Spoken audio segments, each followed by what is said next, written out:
आशिक आप लोगों के साथ क्विकली कोशिश करूंगा शॉर्ट वीडियो बनाऊं और इसमें हम कुछ चीज़ें डिस्कस करते हैं जो बिज़नेस के साइकिल है या एक फ़ेज़ होता है उसको हम शॉर्ट में डिस्कस करते हैं। सबसे पहले तो ये है कि इंटरनेशनल लेवल पे और पाकिस्तानी लेवल पे दोनों लेवल पे थोड़ा सा हम कंपैरिजन भी करेंगे। जो स्टॉक मार्केट होती है वो तब परफॉर्म करती है मोस्टली जबकि आपकी फाइनेंशियल मार्केट में कोई इतनी ज़्यादा अट्रैक्शन नज़र ना आए, कमोडिटी इंटरनेशनल जो कमोडिटी मार्केट है उसमें ना नज़र आए, और जो आपकी फॉरेक्स मार्केट है आपकी कंट्री के पॉइंट से उसमें बहुत ज़्यादा अट्रैक्शन नज़र ना आ रही हो, तो फिर स्टॉक मार्केट में सारा पैसा हो जाता है। जैसे कि एग्जांपल के तौर पे कमोडिटी प्राइसेस बढ़ती जा रही थी या एक एरिया में आके अगेन एक्सपेक्टेशंस बन रही थी कि शूट करेंगी क्योंकि दोबारा से वॉर स्टार्ट हो गई, तो उसकी वजह से जो आपके प्लेयर्स हैं वो सारा पैसा निकाल के कमोडिटी मार्केट में डाल देते हैं। दूसरी साइड पे पाकिस्तान का डॉलर जो है वो स्टेबल नहीं था, तो बहुत सारे प्लेयर्स ने ऑब्वियसली वो फॉरेक्स ट्रेडिंग और वो सारा करना शुरू कर दिया होगा, जिसकी वजह से आपकी जो कमोडिटी मार्केट है और उसके साथ साथ आपकी जो फॉरेक्स मार्केट है उसमें पैसा पार्क होता रहा। तीसरा जो होता है फेज वो होता है जब आपके प्रॉपर्टी में बूम चल रहा हो, तो आपके प्लेयर्स बहुत सारा पैसा वहां पे लगा के, क्योंकि बहुत शॉर्ट टर्म में फाइल्स घुमा के छोटे से एडवांसेस दे के बुकिंग करवा के उससे भी एक अच्छा गेन मिल जाता है, तो ये एक एरिया भी है। इसके अलावा एक और भी मार्केट होती है पाकिस्तान में और वो भी बड़ी मैटर करती है, जबकि आपकी जो गाड़ियां हैं उनकी प्राइसेस तेज़ी से शूट कर रही हो तो आपके प्लेयर्स जो पैसा है पार्क कर देते हैं वहाँ पे, गाड़ियों की बुकिंग करवा लेते हैं, और उसके बाद उनको पता होता है 2-3 मंथ बाद जब गाड़ियाँ हमारी तरफ आएंगी तो इन्वेस्टमेंट एज ए इन्वेस्टर उन गाड़ियों में ट्रेडिंग करते हैं। तो ओवरऑल ये तमाम सिनेरियोज थे जिसकी वजह से ये पिछले 2 साल 2.5 साल में मार्केट बिल्कुल ही डल रही। अब अगर आप देखें तो ये तमाम एरियाज रिवर्स हो रहे हैं, गाड़ियों की प्राइसेस या तो स्टेबल हो चुकी हैं या वो बना ही नहीं रही, बहुत कम हो रही हैं, तो इस वजह से डिमांड कम हो रही है। फिर दूसरी साइड पे डिमांड कम होने की वजह से ओब्वियसली आपकी बुकिंग्स कम हो गई।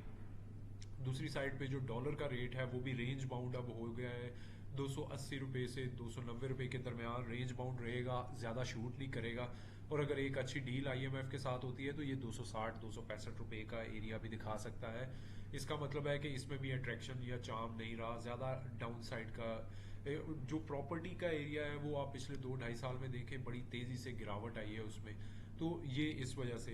ये भी एक रीज़न रही है। कमोडिटी प्राइसेस भी, तो ये तमाम चीज़ें हैं, और एक अट्रैक्शन रह गई है कि वो है फाइनेंशियल मार्केट के इंटरेस्ट रेट्स। अब वो भी रिवर्स होने की एक्सपेक्टेशन है, जो कि आपने ट्रेजरी टी बिल्स जो है उनकी यील्ड देखी होगी टी बिल्स की, वो 3 से 4% कट लग चुका है ऑलरेडी ये 1-1.5 महीने में, जिसका मतलब है कि इंटरेस्ट रेट ड्रॉप हो सकते हैं। और इन्फ्लेशन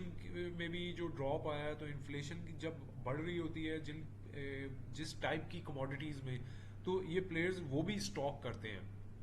उसमें भी ट्रेडिंग करते हैं। तो ओवरऑल देखा जाए तो जब वो भी ड्रॉप साइड पे डाउन साइड पे आ रही है, तो इसका मतलब है कि ये सारा का सारा पैसा अब कहाँ पार्क होगा। एक ही चीज़ रह गई है जो बहुत सस्ती है, और वो है पाकिस्तान की स्टॉक मार्केट, जहाँ पे शेयर सबसे सस्ते हैं, बाकी दुनिया की हर चीज़ महंगी हो चुकी है। तो इसका मतलब यह है कि स्टॉक मार्केट में एक अपसाइड का पोटेंशियल और मोमेंटम इसी वजह से बनना शुरू हुआ है। इकोनॉमी ठीक नहीं हुई है, लेकिन यह है कि जब इकोनॉमी ठीक होने की इंडिकेशंस नजर आ रही हो, प्लस कहीं और आपको कोई एक्सपेक्टेशंस ना नजर आ रही हो जहां से एक अच्छा माल बनाया जा सके, तो फिर ये एक एरिया रह जाता है। तो इस वजह से स्टॉक मार्केट का अपसाइड पे जाना, एक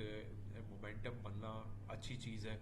और एक और एरिया होता है जहाँ पे इंटरनेशनल प्लेयर्स खेलते हैं, वो होती है कि किसी और कंट्री में एक तो उसकी जो रुपये की उनके करेंसी की वैल्यू बहुत गिर चुकी हो, प्लस उनका इंटरेस्ट रेट हाई हो, और आगे बहुत ज़्यादा गिरने की एक्सपेक्टेशंस ना हो, जैसे कि तुर्की का लीरा है, वहाँ पे तकरीबन 400% उनकी करेंसी की वैल्यू गिरी 1.5-2 साल में, 2.5 साल में। तो अब उसका जो इम्पैक्ट है वहाँ पे भी बहुत सारे इंटरनेशनल प्लेयर्स ने अपना पैसा पार्क किया हुआ था, अब वो पैसा भी वहाँ से निकल के माइट पॉसिबल यहाँ पे आना शुरू हो जाए कि, और शायद वही पैसा है जो फॉरेन कॉरपोरेट्स यहाँ पे इंटरेस्टेड हैं कि यहाँ की इंटरेस्ट रेट ड्रॉप हो रहे हैं, तो कमोडिटी और फॉरेन करेंसी जो है हमारी रुपी जो है वो ड्रॉप इतना नहीं हो रहा, तो कमोडिटी में एक अच्छा मार्जिन मिल सकता है। ये इंटरनेशनल बहुत सारे प्लेयर्स फंड्स वो इसमें वर्क करते होते हैं। तो इस वजह से मैं ज़ाती तौर पे समझता हूँ कि जो हमारी प्रॉफिट टेकिंग का एरिया होगा 60,000 से 62,000 के दरमियान हो सकता है। दूसरी साइड पे आप स्टॉप लॉस के साथ अपनी ट्रेडिंग ले सकते हैं। तीसरी चीज़